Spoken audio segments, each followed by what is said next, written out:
Okay,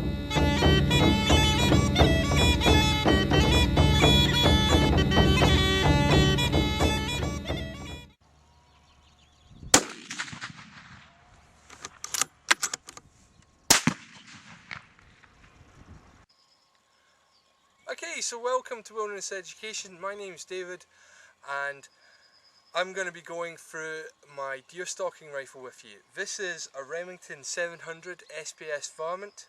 It's chambered in 308 Winchester. It's got a 26-inch heavy barrel. It's got a moulded plastic stock, a 4-round detachable floor plate magazine, and a X-Mark Pro trigger. Few words on rifle safety first. When you pick up a rifle and you start working with it, you've got to make sure it's safe. So we do that by dropping the magazine or the floor plate out of the rifle, pulling the bolt to the rear, visually inspecting the chamber to make sure that it is empty, then pushing the bolt forward and decocking the rifle and replacing the floor plate. And that is the rifle safe, and we can work with it. Things that I like about this rifle, well, to kick off with the price, it's £470, about that, new in the UK, which is the bottom end of the centerfire rifle market. It's really cheap for a centerfire rifle. It's got a heavy barrel. The rifle has a good weight to it, and it's got this wide foregrip which makes it very sturdy on a bipod or on a bag or a rolled up gun slip, whatever you're shooting on. This wide foregrip really does make a good difference. The trigger is very crisp. It's a really nice trigger. There's very little creep on it, and it breaks very crisply. The trigger is adjustable from 2 to 4 pounds.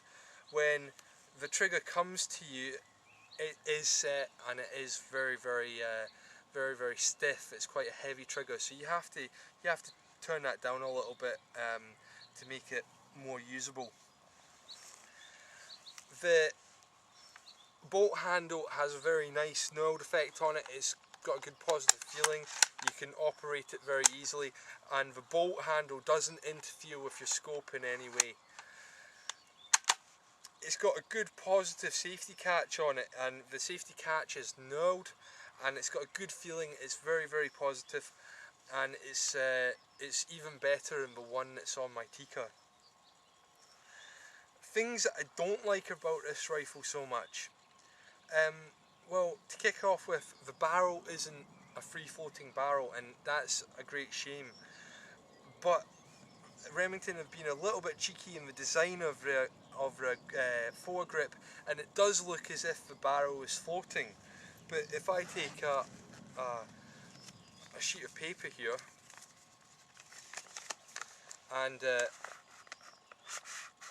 try and slide it up between the barrel and the foregrip, you'll see that I can't get it very far, and that's because at that point the barrel does meet the foregrip, but it does look like it's got a free floating barrel, and that's a bit cheeky. I think that they should definitely tell you a bit more in the literature that this rifle doesn't have a free floating barrel, considering that most modern centerfire rifles do have a floating barrel of some sort.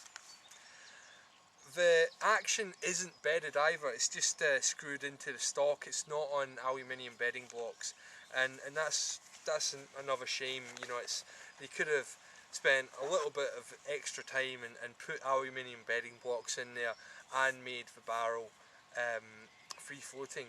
And because of this, it does limit the accuracy of this rifle, and I bought this heavy barrel rifle because, you know, to expect to get really good accuracy out of it, but I've been really struggling, and I think that's down to the fact that it isn't a free floating barrel. So this rifle will shoot a 1 inch to 1.5 inch group straight out the box with good factory ammunition at 100 yards. But a rifle like this with the heavy barrel, the heavy long barrel, should be capable of much more at 100 yards. So I think it's a bit of a shame, and in hindsight, I would have rather gone for a 308 in the Tika T3 model. So right now you're going to see me firing this rifle, a 3-round grip at a target 100 yards away, and then you'll see a 3-round group on the target being shot at 100 yards.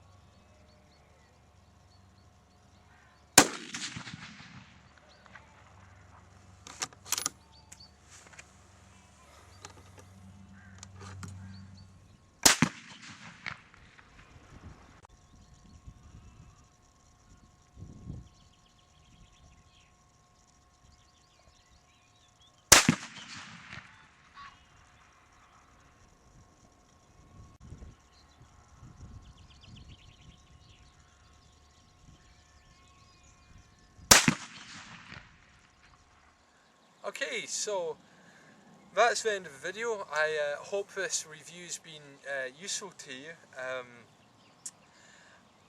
I am a little bit disappointed with the rifle because it doesn't have a free floating barrel and it isn't bedded.